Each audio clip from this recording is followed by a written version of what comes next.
Welcome back to the second session of the day. On behalf of Namita Gokhale, William Dalrymple, Sanjay Roy, and all my colleagues at JLF Colorado, Teamwork Arts, Boulder Public Library, and the City of Boulder, we welcome you to this session of JLF Colorado 2021 Virtual Festival. Tacky's Revolt, the story of an Atlantic slave war. Vincent Brown in conversation with Sujit Sivasundaram. Acclaimed author and historian, Vincent Brown's groundbreaking geopolitical thriller, Tacky's Revolt, the story of an Atlantic slave war, takes on the Atlantic slave trade with a subversive and powerful reconstruction of the history of insurgency, rebellion, victory, and defeat, with a keen emphasis on the seminal uprising that upended the dominant imperial rule of the British Atlantic world, eventually becoming known as the Tacky's Revolt and ultimately leading the way for abolition. The book explores the contentious climate of oppression and slavery, offering an alternative perspective of the events that occurred, with an unflinching look at the brutal and inhumane methods of oppression and the resilience of those that resisted. In conversation with academic and writer Sujit Sivasundaram, he unpacks the complex narratives binding the conflicting histories of Europe, Africa, and America, offering illuminating insights into the condition of terror and war, proving more relevant than ever in the era of BLM and socio-political sifting, change, and raising the ever-pertinent question, who gets to write the story? Introducing our speakers for today, Vincent Brown. Vincent Brown is a Charles Warren Professor of American History and Professor of African and African American Studies at Harvard University and is the co-founder of Timestamp Media. He recently authored Tacky's Revolt, the story of an Atlantic slave war, which has won multiple book prizes. Sujit Sivasundaram is a professor of world history at the University of Cambridge and fellow of Gonville and Keys College, Cambridge. He is also the director of Center of South Asian Studies, Cambridge. His previous books include I Landed, Britain, Sri Lanka, and the Bounds of an Indian Ocean Colony. Sujit specializes in the histories of the Pacific and Indian Oceans, their islands, and the histories of science, race, the environment, and culture. Do follow our social media handles to get notifications on the upcoming sessions. In these difficult times, we have struggled to bring you JLF Colorado 2021 without charging a registration fee. Please support us as generously as you can to ensure a free, seamless, and continuous flow of information and knowledge. Simply click on the Support JLF option button on the right-hand side of your screen. Your contribution is greatly appreciated. Ladies and gentlemen, now presenting Tacky's Revolt, the story of an Atlantic slave war. Vincent Brown in conversation with Sujit Sivasundaram. Sujit, over to you.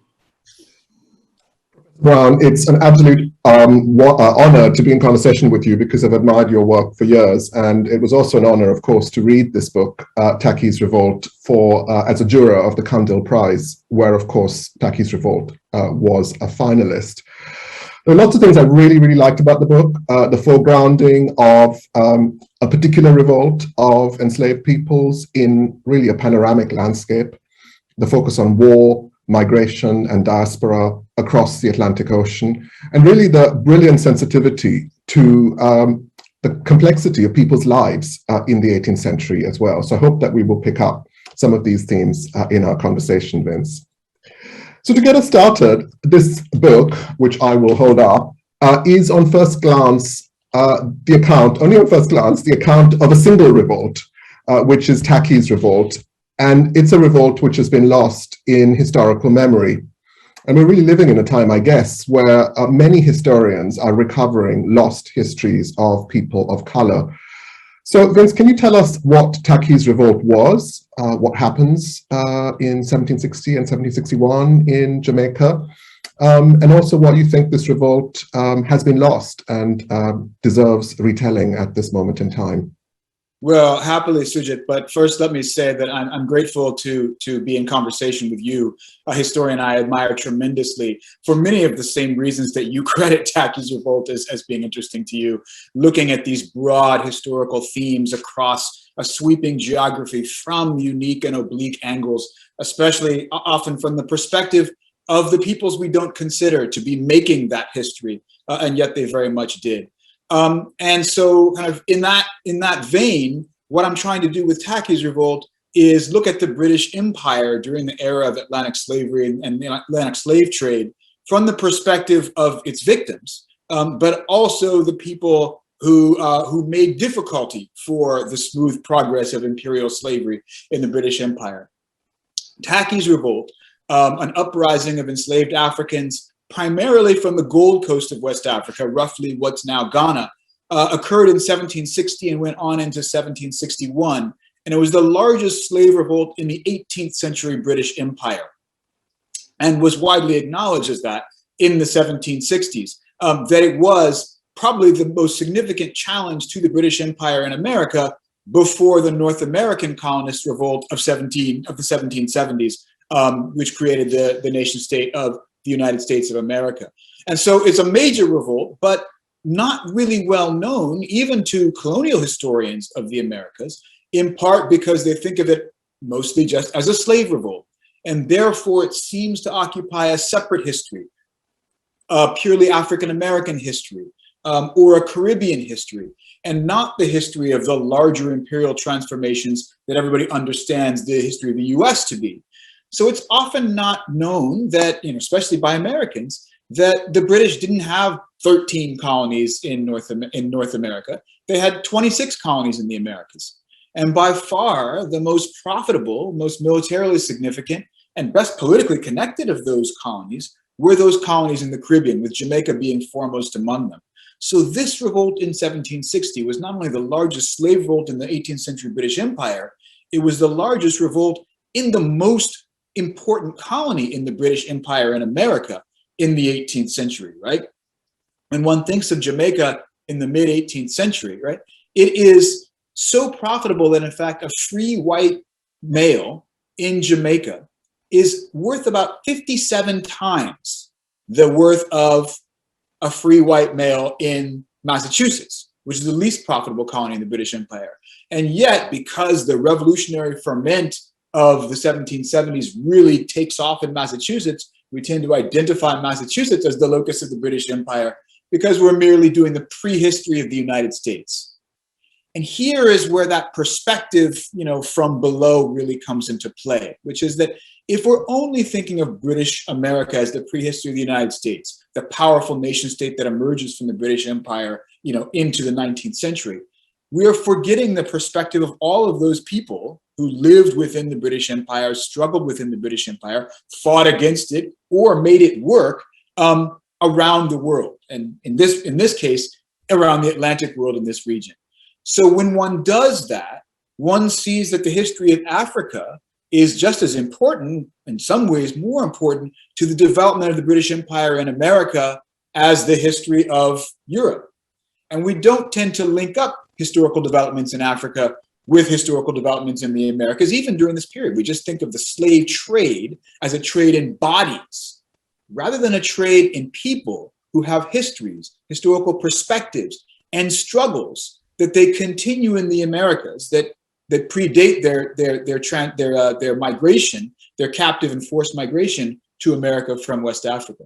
Yeah, I mean, that absolutely is just a wonderful answer to the question. If I can just dwell on this sort of notion of forgetting, because of course it's something that I've had to contend with as well. And I think about Mauritius, for instance, which I've written on recently. And being in a conversation with someone from Mauritius who said to me, no, this history isn't forgotten in Mauritius, it's remembered in Mauritius. So I actually wondered, just because it's an interesting kind of way to foreground our conversation, how is the revolt remembered in Jamaica? And is it remembered? And how has your book been received in Jamaica as well, and in the Caribbean more broadly? It'll be interesting to know what the kind of global South sort of dynamics of forgetting and remembering are in relation to the global North story of forgetting that you're contesting. Yeah, that's a great question. Thank you. So one of the things I found out when I published the book is that there is a large and very active campaign to make Tacky, one of the putative leaders of this revolt and the one for whom it's best known, a national hero in the kind of Jamaican pantheon of national heroes. There's an activist, one particular man named Derek Black X Robinson, who's been campaigning to make Tacky a national hero by walking around the entire length of the island wearing a 30-pound chain on his neck, right? And so we've been in correspondence now because the publication of the book in some ways helps to supplement this activist campaign that's been going on for about a dozen years.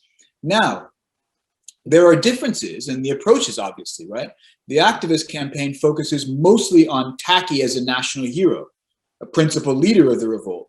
What I've tried to focus on are the larger trends and processes and multiple leaders who may in fact be even more important than Tacky when one gets down and kind of looks at the history as it unfolded at the time.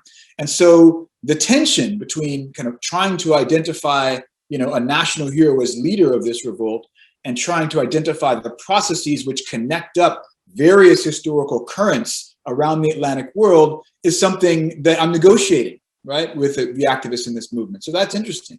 But I have learned quite a lot, right, from the oral histories and accounts of Tacky's revolt that have been continuous in Jamaica, which is not to say they're widely acknowledged or universally acknowledged among Jamaicans, right?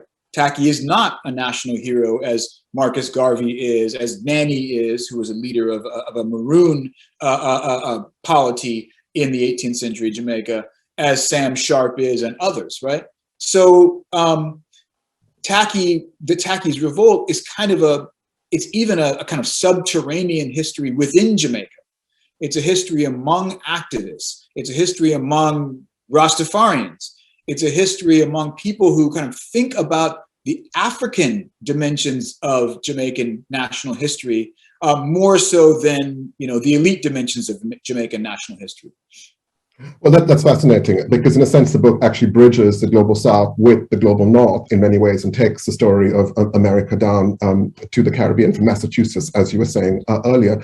But is the forgetting in the North, in fact, partly a result of Edward Long, who features at the end of the book, and the fact that he's a historian of Jamaica and slave owner, who's well known to historians.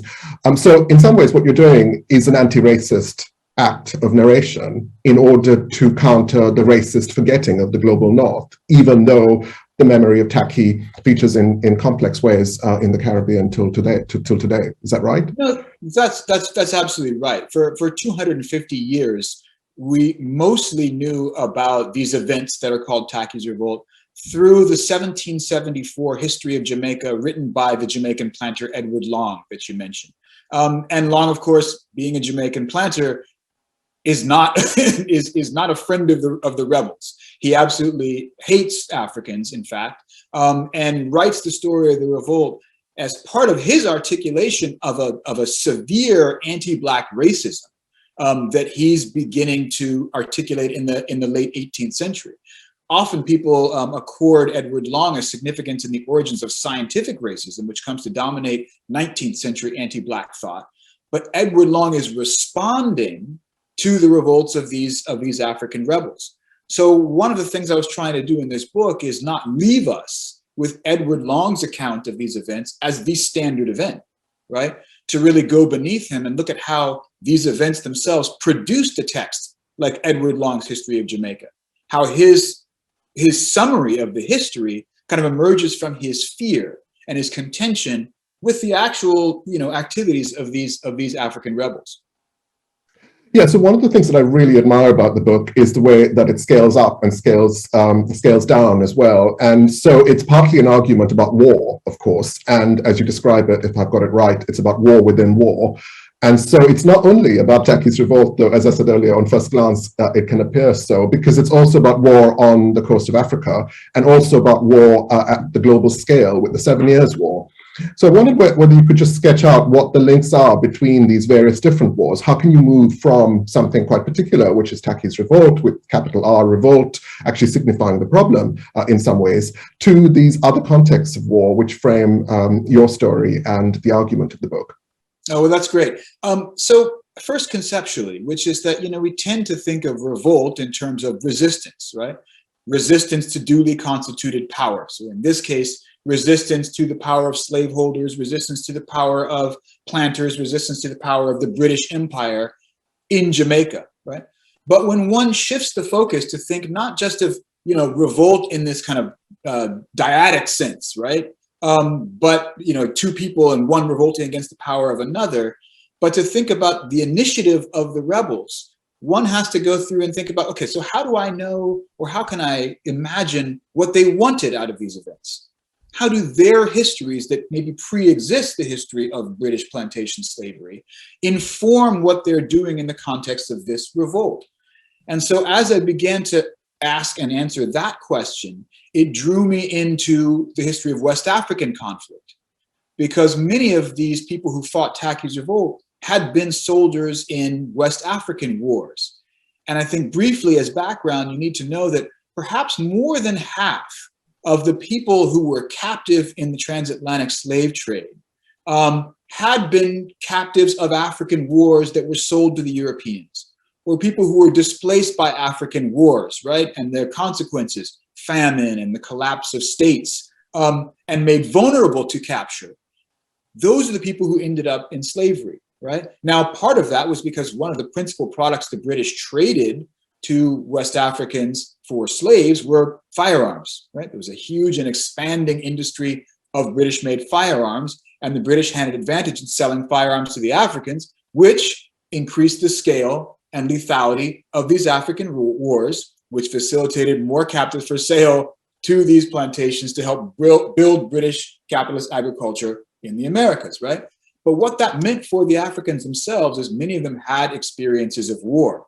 And so I wanted to connect up those experiences of warfare in West Africa with their activities in Jamaica. At the same time, of course, 1760 is smack dab in the middle of the 7 Years' War, this titanic global conflict between Britain and France and other of Britain's imperial adversaries, which stretches across the world, right? I mean, it's in India, it's in the Philippines, it starts in North America. But one major battle of the 7 Years' War is this revolt in 1760 in Jamaica. Now, historians of the 7 Years' War had really not taken much account of the slave rebellion in Jamaica because, as I said, it's considered a slave rebellion, and the thinking was it's part of a separate history. This despite the fact that many of the soldiers, sailors, and Marines who fought Tacky's revolt in Jamaica had been in more famous imperial campaigns like the Battle of Quebec. They'd been in the campaign to capture Senegal. They'd been in Martinique and Guadeloupe, and then they sailed to Jamaica, right, to help suppress this slave revolt. So it was very much a part of that campaign from the perspective of the militants, right, who fought it, and yet historians hadn't really considered it to be so.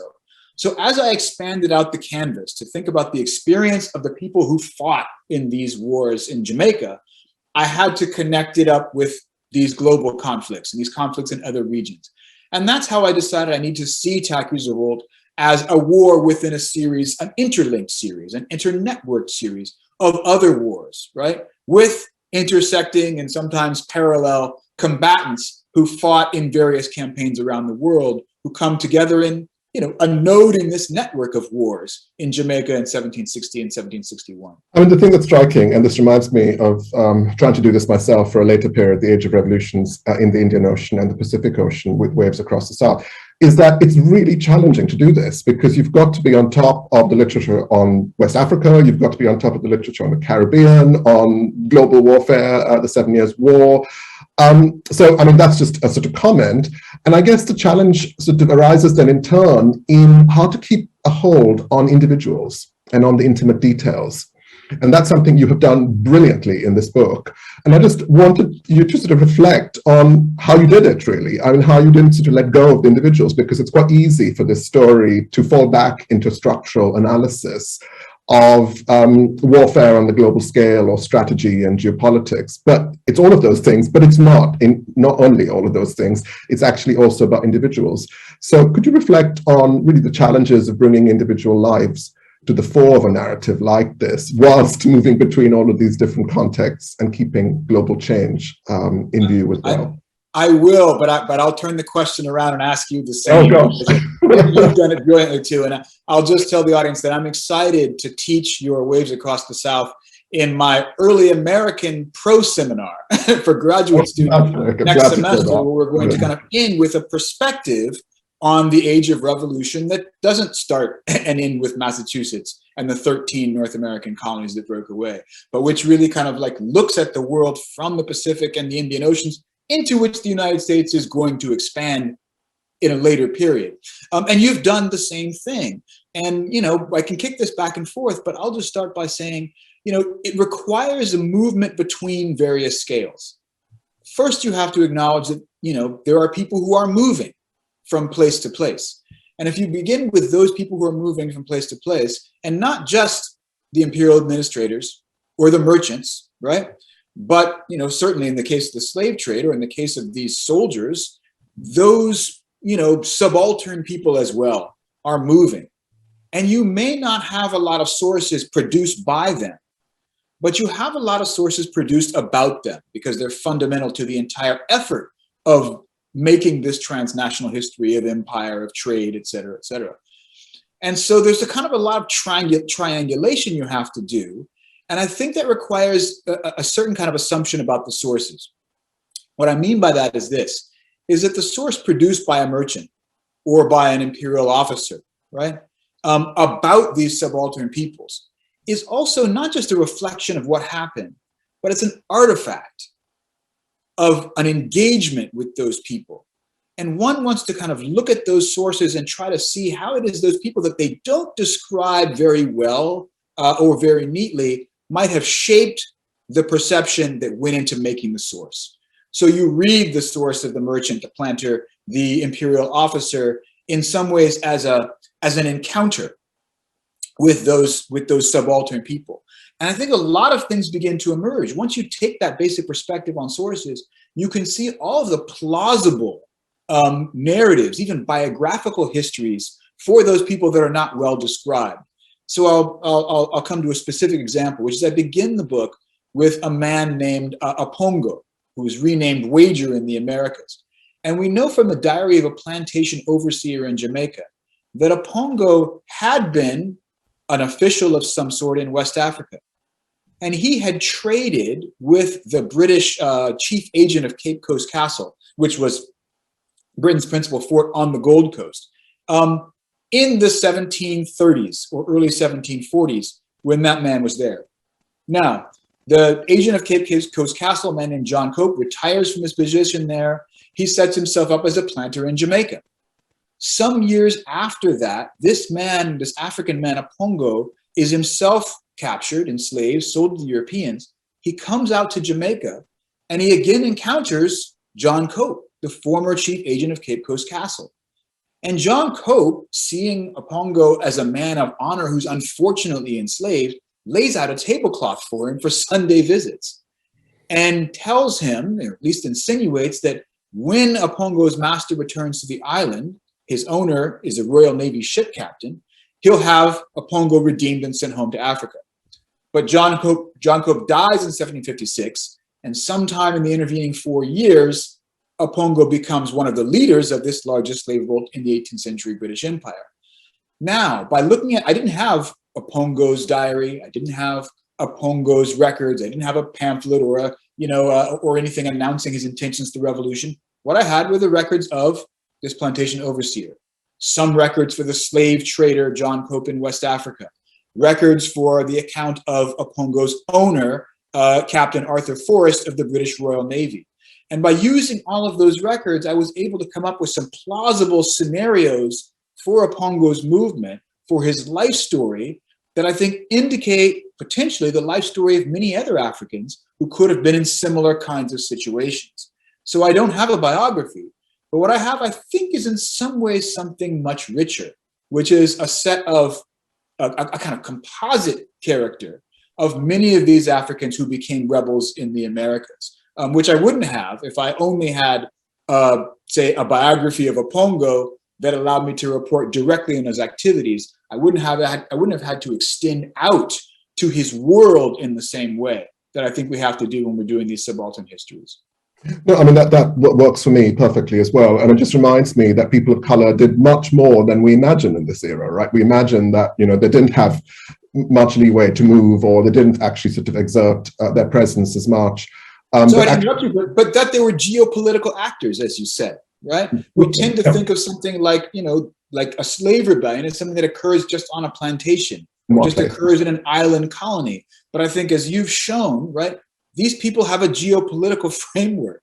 They understand some of these currents moving back and forth across different regions of the world. They act on that knowledge, and their actions have consequences, even for the people we generally identify as being the agents of world history. No, I mean, totally. And they appear in various places that you don't expect them to appear as well, if you actually look for them and look at the margins of the sources that we have. I've got a couple of questions actually sort of picking up on that point.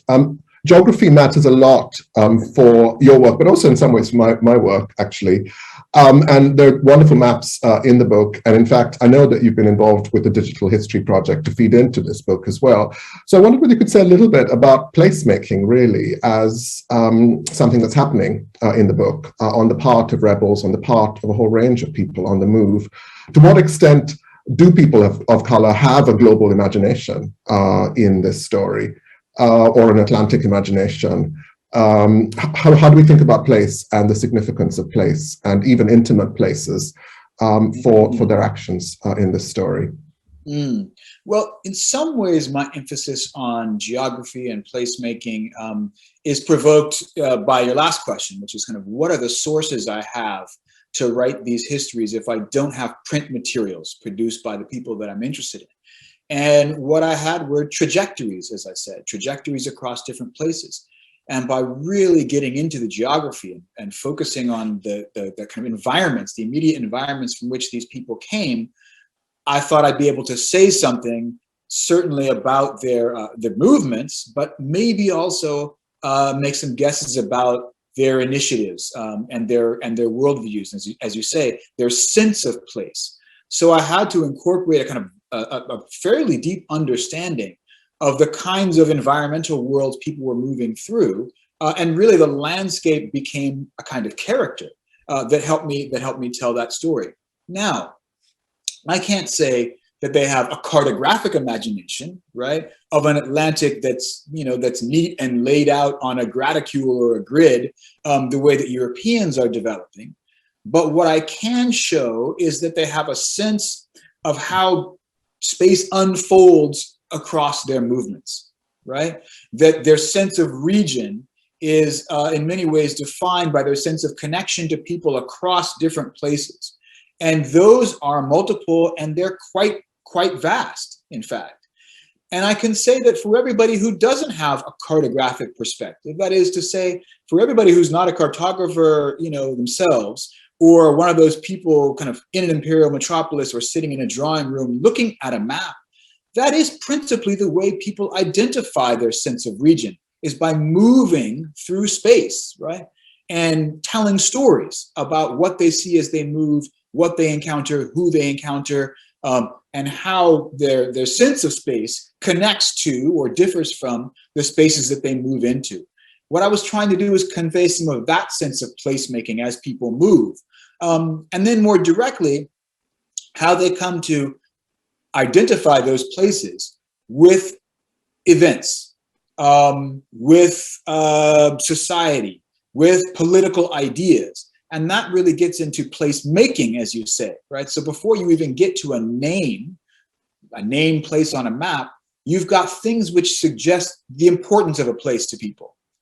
And by following these people, I got a sense of like what they thought was important in these various places, and then how they came to be named. And you see kind of emerging in these sources that often there were names that were not on the map that people identified as being significant to them.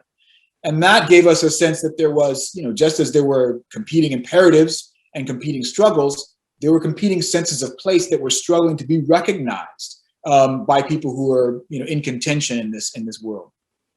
Yeah, I mean, one of the things which is quite clear and which I agree with is that there is a fundamental commitment to what can be done with an archive in this book, in the sense that you can read with the archive and read at the margins of an archive, and then you can reconstruct maps and draw the way in which a revolt unfolds. So I'm actually sort of wondering about new methods in the study of enslavement, which have turned to fiction more fully. And what you think about them, because that's not something I've done either. But in some ways, they're sort of bending the genre of historical writing around enslavement, aren't they? And what's your response to that? Do you feel that that's a good thing, or that's something to be gained by doing that? Or how does it sit in relation to your method, Vince? Well, I think it's incredibly interesting. I'm kind of very interested in the fictions of slavery. I think of people like Marlon James, who's written the Book of Night Women, which is an excellent study of a slave revolt in Jamaica for a later period. But I still like to maintain a genre distinction between history and fiction, because I think that one of the things certainly about novels is novels have the imperative of imagining the predicament of individual existence, right? Which is fantastic. And they kind of have to take, important flights of imagination in order to do so. I still think historians have a responsibility for adjudicating a truth claim about what happened, right? What happened, where, and who did what. Now, in our interpretive gestures, I think fiction writers allow us to ask a whole lot of questions that are implied by the simple questions of what happened, where, and by who. But we still want, in order to kind of maintain the genre distinction, to pin it to our sources. And the reason for that is because we assume as historians that the timeline matters, right? That one wants to get as close as possible to the sources produced contemporaneously with the events we're trying to describe, because we know that the things that happen in one moment have consequences for the things that happen in the next moment or the subsequent moments after that, right? Whereas I think fiction writers kind of allow themselves, perhaps of necessity, to think that what I imagine now, my feeling now, my sense of what matters in terms of telling a story about individuals now shapes that history. And that's another way of thinking about time and temporality that sets the timeline aside for important reasons, right?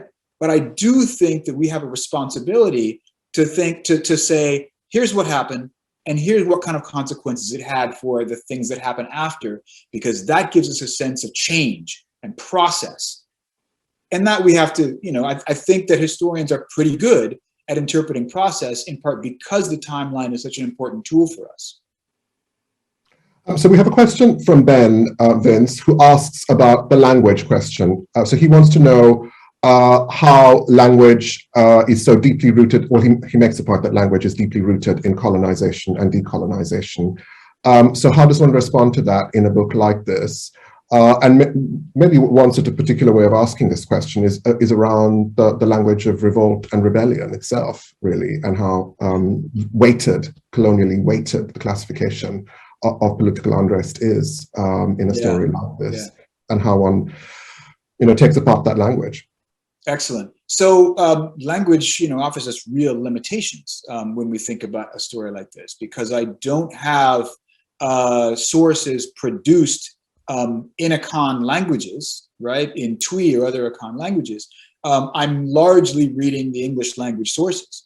And you have Akan words popping up here and there, but I would have to go to oral histories, right? Produced in the Gold Coast and in West Africa, in order to, again, kind of project back some of the things that I'm trying to describe. Now, we have a history of Ashanti kings that has now been kind of written down and translated. But those oral histories tend to be concerned mostly with elites. They tend to also be concerned with, with the important things of their present, and don't necessarily prioritize, right, as we were saying just a minute ago, the timeline and how things unfolded moment by moment in their own time. In order to do that, you need an inscription, right, some kind of source produced at the time to compare to a source produced later in time, right, or earlier in time. And that the oral narratives don't help you to do quite as much. They can help you understand what's important, right, and what may have been continuously important in that story, but they don't necessarily tell you exactly what happened when. Although sometimes they do, and sometimes they correspond quite closely to other kinds of documentary records. But again, the problem there with those oral sources, they tend to be concerned with elites, and especially royal elites. And my story was trying to come from below. But I think that your question about the word revolt or insurrection or rebellion gets at another problem, which is that the meaning of revolt, right, as some a rebellion against duly constituted authority, right, already in some ways casts the British as legitimate authorities, right? And so one of the ways I try to undermine that is to use war really as the term that I'm after here. And I do think that when you see Africans speaking, certainly in court, in other records, they talk about this as war. They don't necessarily talk about this as revolt. And this is something you see in various colonies, And you see it stretching out throughout the era of slavery in through the 19th century, where Africans talk about what we call slave rebellion as in fact war. So the subtitle, really, the story of an Atlantic slave war, is really where, you know, my analytical language comes in. Tacky's revolt, in that way, should be seen in scare quotes, right? That's the term that we've normally used for these events. But I think if we see this as a war, and as I said earlier, a war within a series of other wars, we're getting closer to the meaning of the revolt as it might have played out for Africans themselves. Yeah, I do want to kind of ask a question about war in closing, but I'll take in Ruhi's question as well. Ruhi asks, what do you think are the effects of the omission of Jamaica's history before the establishment of the United States through generations? So that's a question partly about the legacy of this forgetting over generations. And if I sort of just write on that question, I wondered whether you could also say something about the legacy of this thesis of war, because of course we're living at a time where you know, the futility of military intervention, Afghanistan and so forth, is very much on our minds. Here in the UK, we're debating police violence yet again, and police surveillance and the failures of the police. So to what extent is there a legacy of this story which reverberates and reverberates to the present through generations, picking up Ruhi's point about family lines, I guess, but also through kind of structures of war and surveillance? Yeah, great. So one of the legacies of the marginalization of this kind of story and stories of Jamaica and early American history is that I think it's limited Americans' ability to think about the US in the world, right? As the US, we think of ourselves just projecting out into the world from a position of power, but we don't think about world history on other terms than that. The kind of major, the fundamental starting point for our history is a nation state history, right? So we see early American history as the prehistory of the United States, not the history of the United States as emerging out of this broader world history. And I think that limits our historical imagination in ways that, you know, most Americans had no idea of the history of Afghanistan, right? Or South Asia more broadly, when, you know, the most recent war started in 2001. In fact, Americans didn't even really understand much of the history of the late Cold War period in Afghanistan. In Afghanistan, where the United States was heavily involved in funding and helping to train Mujahideen Afghan soldiers to fight the Soviet Union, right? If we don't understand our place in the world, right, as emerging from these larger currents in world history, I don't think we're going to understand any better how to act on the world or act in the world or act in concert with other players in the world. So that kind of hubris, I think in some ways is a direct outcome of the marginalization of the kinds of stories that you and I are both trying to tell. So that's one thing. More directly, the legacy of the kind of slave war that I'm discussing in this book is that if one sees, you know, not just slave rebellion, but slavery itself as a state of war, as people at the time did. So I cite Olaudah Equiano, better known then as Gustavus Vasa, one of the kind of major figures in the abolition movement in late 18th century Britain, who had himself been an enslaved African, had been a sailor on a Royal Navy warship, and before he became an abolitionist and autobiographer, said that when you make people slaves, you compel them to live with you in a state of war, right? Suggesting that organized violence was always crucial to the maintenance of slavery wherever you found it. And organized violence still, right, is crucial to the maintenance of racial domination wherever you find it. So, you know, we have a problem with police violence in the United States, probably even greater than the problem you have in Great Britain, where, you know, our police kill upwards, probably more than 1,000 people a year in the United States. And, you know, I read recently that police in Norway haven't killed anybody in 10 years, not because there's no crime in Norway, but because it's not as legitimate to kill people on the part of the police. Now that sets the United States apart from rich nations around the world. It doesn't set the United States apart from other former slave societies. So you see that in a place like Jamaica or a place like Brazil, right? Slavery didn't end in Brazil until 1888. police violence is and disproportionately directed against Black and brown people, police violence is even at a higher incidence than it is in the United States. So that anti-Black militarism that emerges from the era of slave war that I'm discussing in this book, I think is still very much with us. And unless we kind of understand how to suppress that militarism, I think we're going to be hard pressed to understand how to control not only police violence, but violence against Black people in general. Thank you so much, Vince, for such a wonderful book and for bringing us really to the contemporary relevance and importance of your work as well. Deeply scholarly, brilliantly researched, and do get your copy soon if you're listening. And I very much enjoyed the conversation, and good luck for the next book as well. Thank you so much. It was a fantastic conversation. I very much appreciate your questions, and it's such a pleasure to be with the Jaipur Literary Festival. Thank you, Vincent. Thank you, Sujit, for an engrossing session delving into several issues of critical importance. And thank you for being part of JLF Colorado 2021 virtual series. And thank you all for watching and being a great audience. We encourage you to buy the books of our speakers that are available at the Boulder Bookstore. If you like the session, do consider supporting us through the Support JLF option button on the right-hand side of your screen. We sincerely value your contributions. Once again, we'd like to thank all our official partners, supporters, donors, patrons, and friends of the festival. We hope you all enjoy these conversations and will tune in back for a next session on public madness. Why are myths and conspiracy theories so compelling now? Homi Ke Baba in conversation with Sanjoy K. Roy at 11 a.m. Mountain Time, 12 p.m. Central Time, 1 p.m. Eastern Time, and 10:30 p.m. Indian Standard Time. Thank you once again, and now presenting a reading from the JLF Writer Short series by Anita Thomas and Neil Daswani. Enjoy.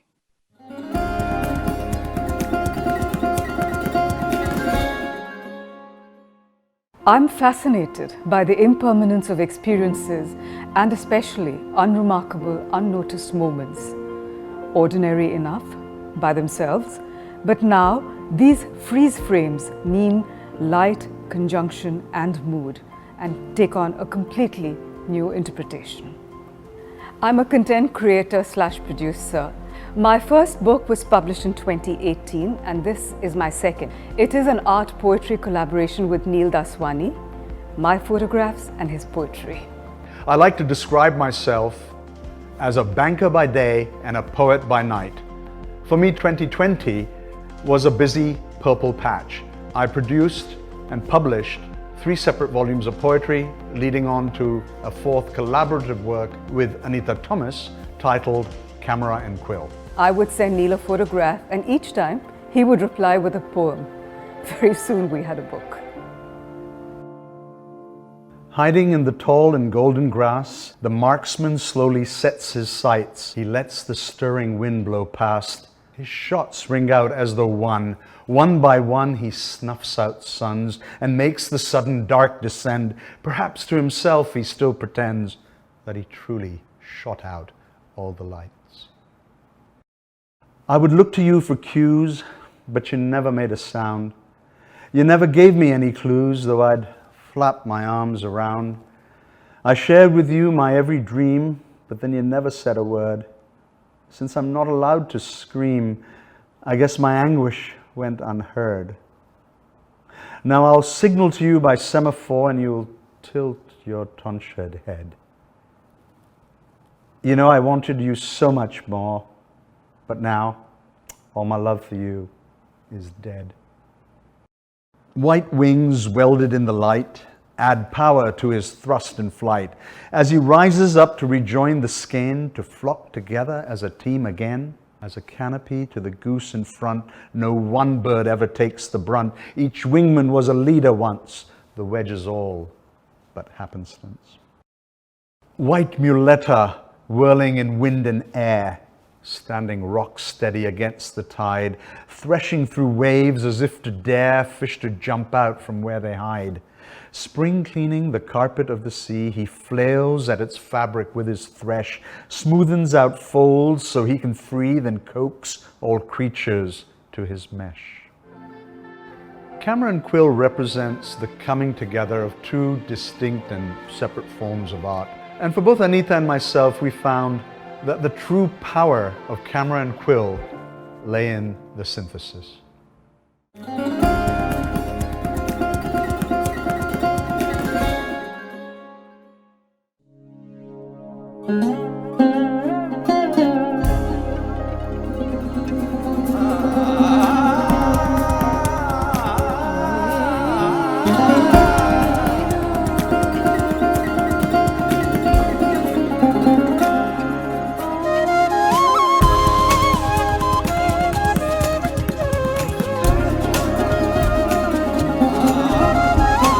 Festival like this is a beautiful indication of the kind of thing that I truly, truly believe in, and I think makes our society more whole and more pure. We do not take it for granted that Boulder was chosen as the first North American satellite festival. It's a huge honor we will not forget, and we are enriched because of it. We are indebted to both the local and international people that came together to make that happen, and we hope it's a tradition that continues for decades to come. Literary festivals like this one build up an environment and an ecosystem to nurture readers and to promote the business of books. They provide an invaluable forum for writers to connect with other creative people. We sit there peering into those electronic grids in front of our eyes, and it only increases the desire to see the real thing in the flesh. To actually hear an author speak firsthand, to read from their work, to hear the tones of their voice modulate as they read their most treasured passages of prose. For us, it's special. This was our mothership, and it continues to be. The other editions that we have across the United States are smaller versions, different programming, but smaller versions.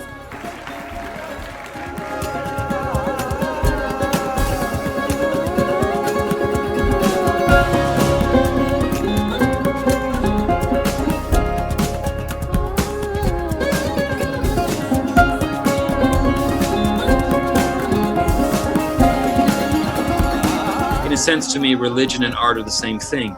They're vaguely irrational, but they help make sense of things. Someone who lives with no arts and no religion has very little to live on. 2019 was the 14th consecutive year of decline in global freedom.